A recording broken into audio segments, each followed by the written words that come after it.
Welcome, marketologists. Today, we're going to switch it a little bit from marketing, and we're going to talk about things that can help your marketing, which is called productivity. And we're going to talk about what Deb says there's not enough time in the day, but there really is. She's going to show us how there's enough time in the day and how to be more productive. Deb, thanks for coming on the show to talk about productivity.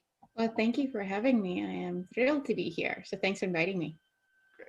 So tell us a little bit about how you were able to crack the code when it comes to being more productive and having better time management. Well, I'm not sure that I cracked the code per se. I did a bit of digging, of course. I do believe that productivity is working on the right things at the right time. So starting with that notion, I had to craft something that would work for me. Okay. I can use their strategies a dime a dozen, productivity experts galore, time management tips and hacks and productivity hacks. And they're all out there waiting for us to use them. Mm-hmm. But we have to find the right ones that work with our brain, that match our work style, that when we test them and they prove to us they can work, then those are the ones that we include in our morning or afternoon or daily routines. Okay. So productivity shouldn't be a cookie cutter experience for each of us. So for me, it could be a timer, the Pomodoro technique, Mm-hmm. a glass of water, and coffee. Wow. That could be my routine. But Okay. some days that routine will not work. For some projects, that routine will not work. And Oh. I need to switch it up. So I have to have a group of strategies and techniques and tools that I can reach into that bag so that whatever the day serves up, Mm-hmm. it serves me well. And so I don't want anyone listening to say, oh, Deb has the answer. It is exactly this: A plus B equals C. Maybe, sometimes. It Mm-hmm. depends. It depends. And so we need to think of what's our goal Mm-hmm. and how do we craft a strategy or routine or workflow? You'll hear that word used a lot. How do we craft one that works for us? So that, me in particular, you in particular, not for the masses. It's out there, Mm-hmm. but it takes effort, just like marketing takes effort. It's not this overnight success. Yeah. It's sort of it drips along, then we take a large leap. Sometimes things sort of fall into place and then we keep going. And so we think of productivity as this sustained marathon, not Yes. a quick sprint. There are days we only have 10 minutes or 30 minutes and we need that quick activity. Uh-huh. Yes. But generally, what I'm asking people to do is to create a routine, a tried and true, this works for me routine. And here are the tools I'm inserting into that routine that help me get from point A Mm-hmm. to point B. So I don't have all the answers, Well, but I know what can work. So yeah. you stated routine. I've heard routine a lot. There's a lot of YouTube videos with millionaire routines and such and so forth.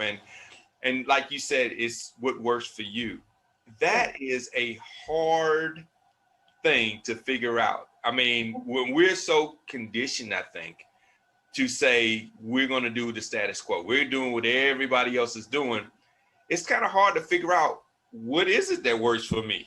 Um, Takes I time. know some people that, like a friend of mine, Yeah. shout out to Nate. I Nate. His routine is to get up at 2 a.m. and to Oh, wow. literally work from 2 a.m. to 7 a.m. And Okay. that's his work hours. Now the rest of the day he's working, but it's not on his core task or The others. project. Okay. And that I don't know if that routine worked for me. I might could do it one day, but that's his routine. And you stating that once you figure out your routine, you basically modify the routine and perfect the routine, and that helps you be more productive versus just taking something off of a shelf and saying, Right. from 10 to 2 I check this and I do this, and basically a cookie cutter template. Now, checking things off of the list might make your brain very happy. Okay. And if checking something off of the list does that, do Hmm. it. Okay. Do it. If it's not broken, don't fix it. Okay. We can enhance, we can add to it, but it doesn't have to be boring. It does it. Okay. So let's think about this. So if we want to get something done, there has to be some kind of fun factor built in. There has to be something that is motivating you, a reward at the end of the tunnel, a thing, Okay. I'm going to slog through this proposal. I really don't want to do it. It's 10 pages long. But if I do it and I hit send on that email, then I'm going to do X. That's my Oh. reward, the thing for getting it done. So as much as we can build those things in, it's Mhm. important. So there isn't any right or wrong way. If the quote unquote boring strategies, check it off the list, time block, from 10 to 11, I do this. And then from 11 to 11:15, I take a break and I drink water. And if you need to schedule it out and do all of those things and it helps move the needle, Mhm. do it.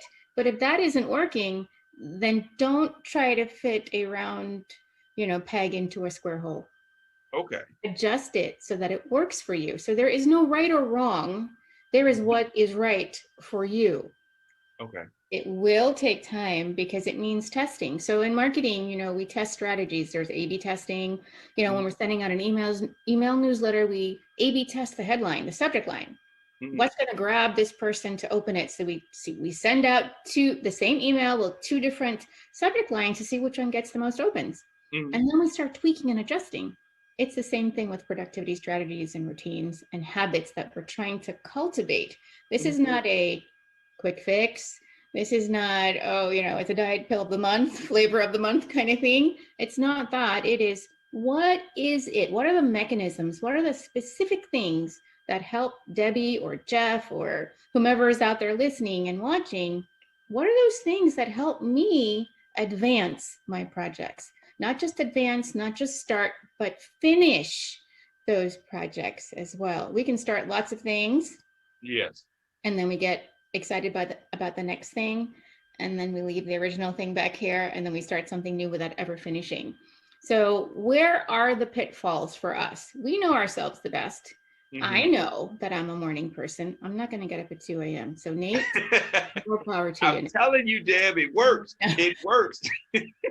I'm sure it works for you, Nate, and I tip my hat to you, but I am not doing that. I'm not doing that. But I'm an early riser, not a Mhm. 2 a.m. riser, but I get up at 5 or Mhm. 5:30, and I do that on most mornings. Sleeping in would be 5:45 Oh, for me, wow. right? I am an early riser, but that also means that when 3 o'clock and 4 o'clock in the afternoon rolls around, my energy is now lower than Okay. it was at 5 in the morning.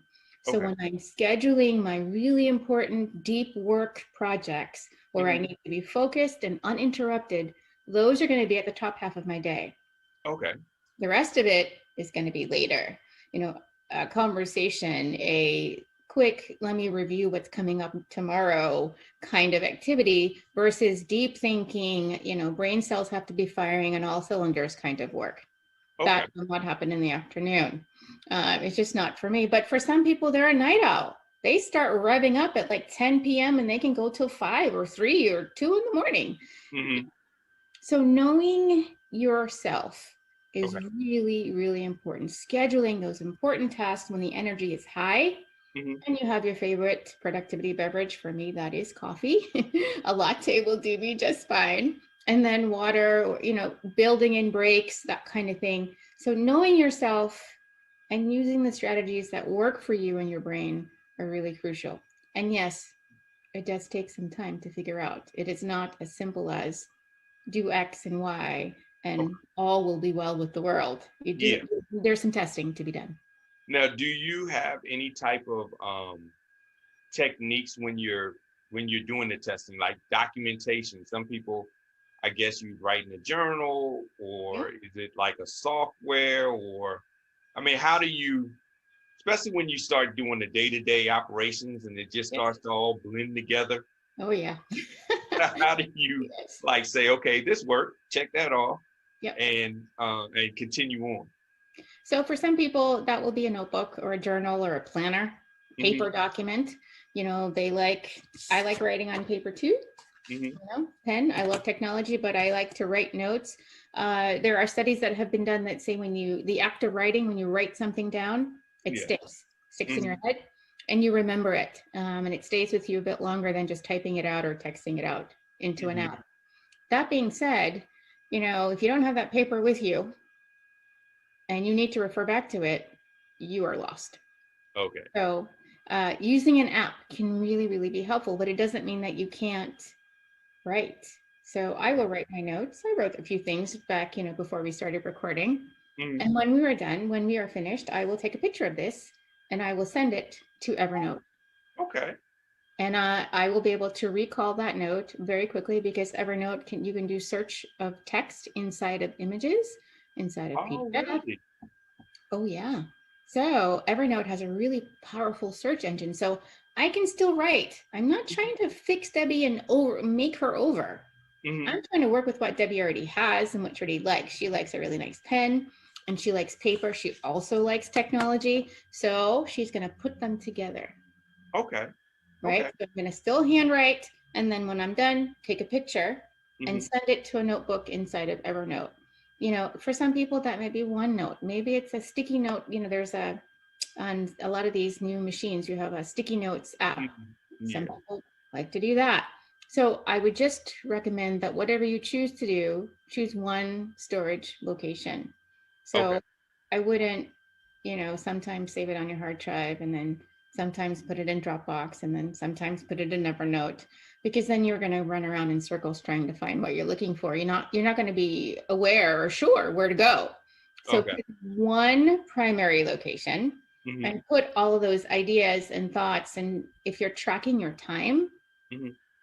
put it all in the same place. I have a time tracking worksheet, and it Okay. does mean I'm tracking what happens at 8, 8:30, 9, throughout the day. When did I get interrupted? Was it by a person? Was it a self interruption? Did I say, oh, I'll just go onto Facebook for 2 minutes? I Okay. need to get to my Facebook page and reply to comments. And then, 2 hours later, I'm still there.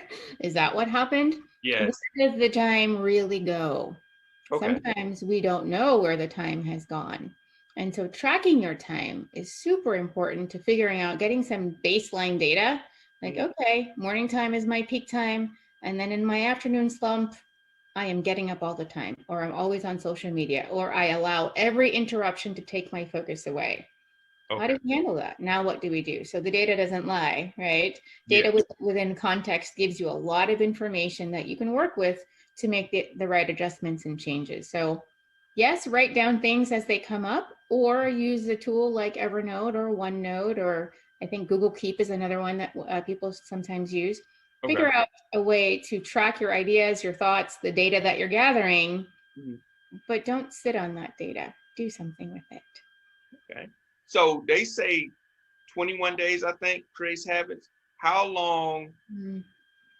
with documenting have you seen with your clients that, you know, they document and after, let's say, 2 weeks, they start seeing some progress or they start, of course, when they're actually acting upon it. But, Yeah. you know, how long usually is that documentation process from beginning to end? I don't think the documentation process ever stops.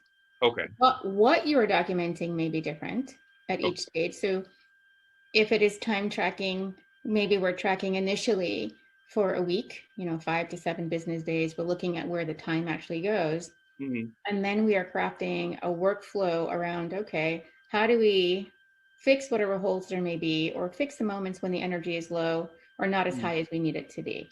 And Okay. once we get that under our belt, and that takes some consistent day in, day out commitment Hmm. to using strategies and tools every day so that we can now, it can feel more like, a routine, like brushing your teeth or washing your face. We do it without thinking about it. We're Yeah. not thinking about, oh, now we turn on the water, now we get the soap. We don't think about it like that. We do it.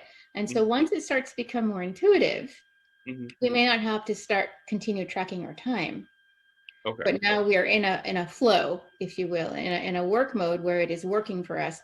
But documentation doesn't ever stop because ideas come to us all the time, Okay. new business strategies, perhaps there is a tweak you want to make, and we still have to document and record and Mhm. refer back to something. So it's important to have a tool that works for you so Okay. that you can do that. This is not a one and done. It is a sustained habit that we're trying to cultivate and keep going. We don't want to just say, okay, well, productivity is over. I'm finished. Okay.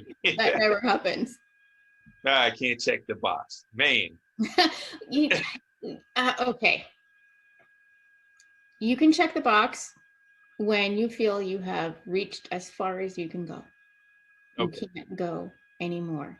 I dare say there isn't one of us who thinks that we can't go anymore, grow anymore, learn anymore, do Yeah. anymore. Yeah. So you can check the box when there's no more to be done. When it's all done, you've mastered it all. It's ingrained. It's through every fiber of your being. Check Oh, the box. so speaking of checking the box, how do you get out of like one thing that I've struggled with, and Yeah. now I know the interview that went personal. No, it's not the interview that now went personal. But one thing I struggle with is I'll spend an entire, let's say, day Okay. listing out tasks. And then I'll spend the rest of my days just going through the task, and it's mindlessly going through the task. Now, it's one thing Yeah. that you mentioned that's very, very interesting, and I'm taking away from this, is that having a reward. So you're literally just going through this list and saying, okay, check Facebook, check emails, Yep. check, da, da, da, and you're going line by line and checking off everything. And then at the end of the day, yeah, you've got a lot of things checked, but you just don't feel like you really accomplished anything. Mhm. Or even worse, you're tasking out your team, Yeah. but you are now passing on that culture of just checking the box. So they're just doing what you told them to do and just checking the box. It's no like excitement. It's no Mhm. no reasoning in a sense, Yeah. for lack of a better word. You're just doing it because it's something on the list. Yes. How do you like change your way of or approach to that? There has to be an overarching goal that is driving you. Okay. There is a purpose. Some people call it vision or a mission. There is something that is at the end of that tunnel, that light. There is something that is drawing you there. So there has to be some core beliefs, core Mhm. tenets that you are working towards that's part of your culture. Okay. And at the top of this conversation, I talked about productivity being working on the right things at the right time. Hmm. Checking things off of a list isn't necessarily productivity. Working on the right things at the right time is. Okay. So it's a shift in mindset. I, like everybody else, I love seeing a list of things that I've crossed off. Hmm. It makes me feel as though I've gotten some things done.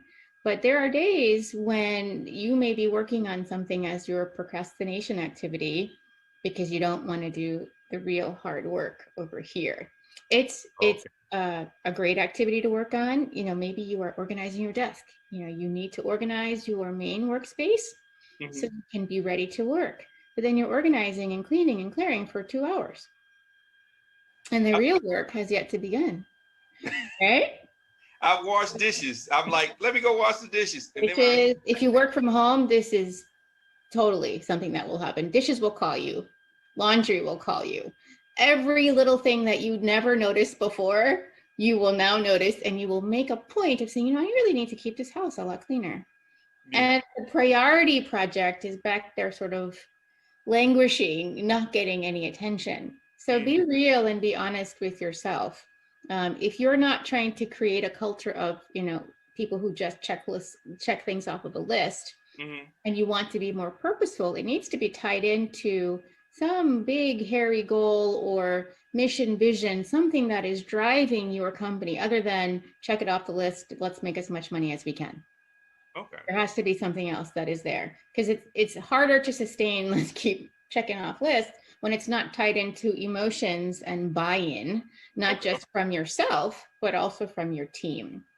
And so understanding that level of sort of, this is the core feature, core function, core value of Mhm. my company, and then building that in is really important, and knowing what the priorities are.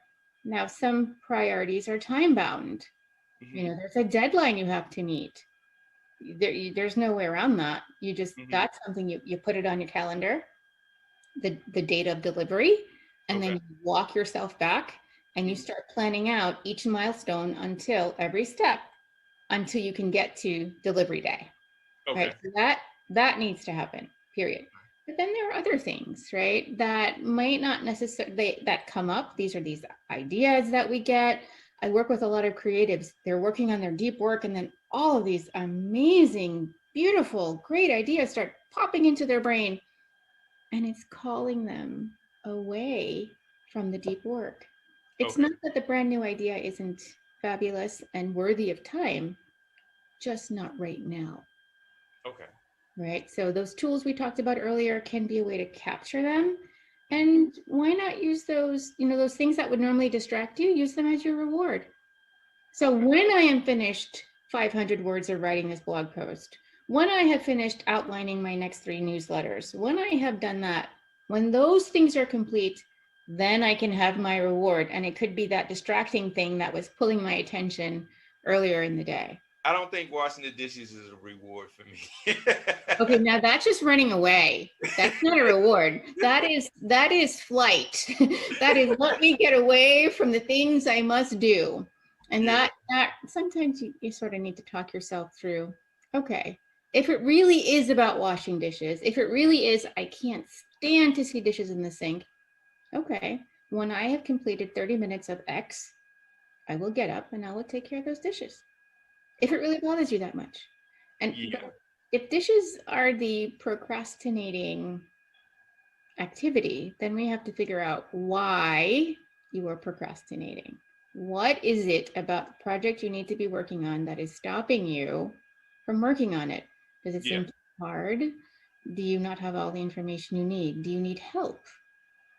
Are there parts of it that need to be delegated? Are you waiting for someone else to send you something so that you can finish? Yeah. What is it? And what part can you do right now? Yeah. I think that's really it. I mean, because a lot of times, um, I've noticed that procrastination is a tricky adversary. Oh yeah. You can work on client stuff all day. You can work on other people's stuff all day, and then when it's something that's There you supposedly go. close to you, Yes. now it becomes, well, I need to do this or that, or I'm distracted. Yeah. Um, I'm frustrated, but I think it's because it's so close to you, where Probably. everything else is just mind-numbing work and Or you just can do it later. You think, yeah, I'll just do it later. yeah, yeah. So treat yourself as a client. Book time for yourself on your calendar. Pick a day, Monday or Friday or Wednesday. Pick a day, any day. The day that you think, you know what, this is going to be my admin day. This is Hmm. the day not to meet with clients. Keep in mind, if you're always meeting with a client, that means you can't work on your business. You're always in your business. That's Right? true. Yeah. Right? So pick a day that's going to be your admin day. Start small. Pick an hour. Pick one day and grab 1 hour out of that day, and that's going to be your admin hour, your power hour. Okay. For you to work on aspects of your business. And then all the other hours can be in it. Okay. And then over time, increase that hour to maybe 4, half a day. Okay. So maybe it's Friday afternoons, Monday mornings. I don't like Monday morning meetings, so I never schedule a meeting on a Monday if I can avoid it. Um, but I kind of like Fridays too, because it's right before the weekend. I get Uh-huh. to reset and I get to do the things on the business Okay. versus in it. So schedule time for yourself. Pretend you're a client. In fact, a VIP client. Because without those things, I dare say that you're going to be able to serve your clients as well as you could. So Yeah. schedule time for yourself. Good point. Good. Yes. So for everybody, she's already given so much that I need to go ahead and allow you to find out how you can get in touch with her and help being more productive. Because I mean, honestly, from the routines to the writing it down to scheduling an hour for yourself, so many gems have been given just in this short period of time that I know that you're looking to figure out how you can be more productive and not just spending more time. I mean, that's I like the way you said that spending time isn't being productive, because a lot of times I think we think, oh, well, we've done all these things, we checked all these boxes, we're productive, and it really isn't getting anything, moving the needle. It isn't getting anything Right. done. So share with us, how can somebody get in touch with you and help them find what works for them? So I can be found at dallisonlee.com and everywhere on social media at dallisonlee. Okay, that's easy enough. Yes. Good branding as well. So yes, branding. So anybody that needs to be more productive, reach out. I'm sure Deb can help you. She has a wonderful website, and a lot of good information there, and she can help you figure out how to get out your own way. Yes, that's a great way of putting it. Sometimes we just stand in our own way. We just need a guide who can help us sort of see the path a bit more clearly and help you get out of your way. Yes. And Deb said to get up at 2 a.m. No, I did not. So not. No. All right. So not unless you want to. Not unless you want to. There is a strategy I learned about recently. I forget the name of it, but it's basically building resiliency by starting your morning with a very cold shower. Oh, It sort of wakes up the vagus nerves. It helps you to sort of build. I feel cold just saying it. Helps you to build resiliency. If waking up at 2 a.m. in the morning, or if taking a cold shower every day before you start your day sounds appealing and you think it would work, I encourage you to do it. If not, if you're like me and you think those two things are just not it, then I also encourage you to find what would work. So there's no right or wrong, just what's right or wrong for you. and that is perfect. Perfect end note. That's going to be a quotable. We need to figure out how to make that audiogram and put that in the audio. Oh, please do. Because that's going to be great. So everybody, thanks for coming on. And if you have any questions, as always, put it in the comments and we'll make sure to figure out how to get you pointed in the right direction. Look forward to seeing you at the next marketing strategy session. And we are signing off. Bye, everybody.